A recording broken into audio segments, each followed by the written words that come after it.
Chapter 80. About the Lord's deity and his humanness.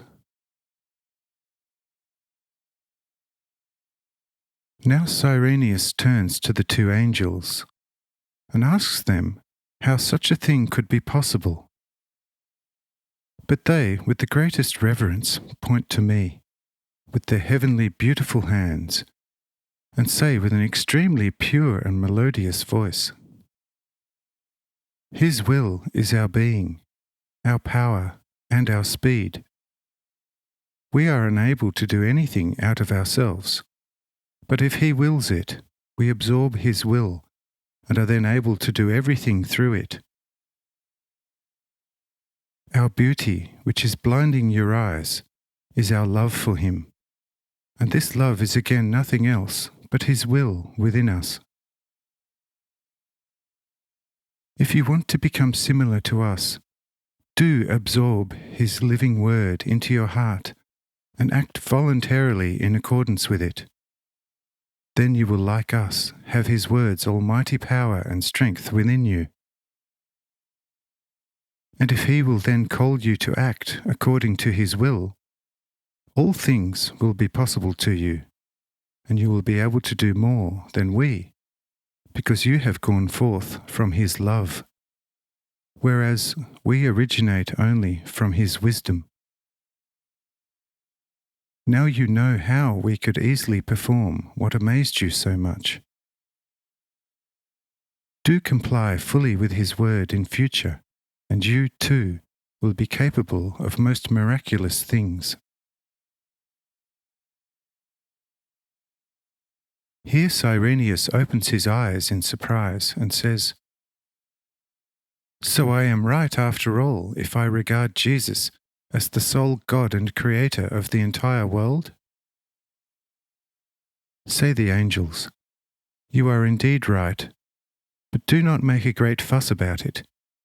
And when you notice on Him things that are so very human, don't take offense at it. For all that is human would not be such unless it had not previously been of God from eternity. Therefore, if He sometimes moves within to you familiar and accustomed forms, this is still not unworthy of Him, for every form, every thought was first in Him before it, according to His will, began to constitute and direct a free will independent of Him. There does not exist anything or being in infinity that has not gone forth from Him. This earth and everything in and on it is nothing but His forever unchanged, fixed thought, and which became a reality through His word. If He, and this would be very easy for Him, were to relinquish this substantial thought in His mind and will, that same moment the earth would cease to exist, and everything it contains and carries would share its lot of destruction. However, the Lord's will is not like a man's will, who wants today this and tomorrow something else. The Lord's will is eternally one and the same, and nothing can bend it in the from eternity established order.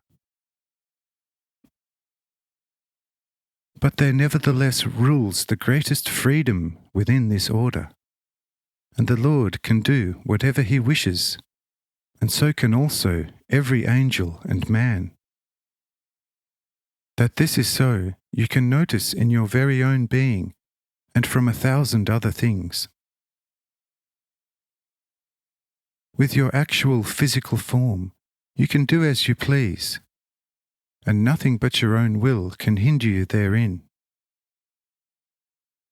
But the individual actual physical form admits of no variation, because it finds itself within firm divine order. Equally, you can change the earth's exterior considerably, digging away mountains and changing river bends. You can dry out seas and create beds for new seas. You can build bridges over seas and transform desert to blessed fruition through diligence and effort.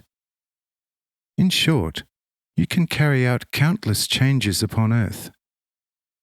Yet you cannot make the day longer by a hair's breadth, nor the night equally shorter, and you cannot command the winds and storms. You must endure the winter and tolerate the heat of summer, and notwithstanding all your willpower, you can change the shape and constitution of no creature.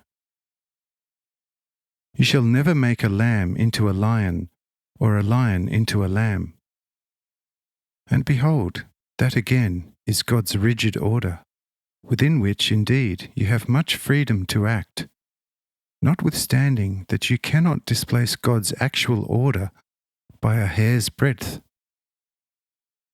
And here before you is He who has established such order from eternity, and alone can discontinue it if He so wills, just as you within this fixed divine order, on which depends your existence and the existence of everything that surrounds you. You are still free in your thinking, willing, and acting. All the more free is the Lord, and can do whatever He wishes. Therefore, we tell you once more, do not take offence if the Lord moves before you in a human form, for every form is His very own work.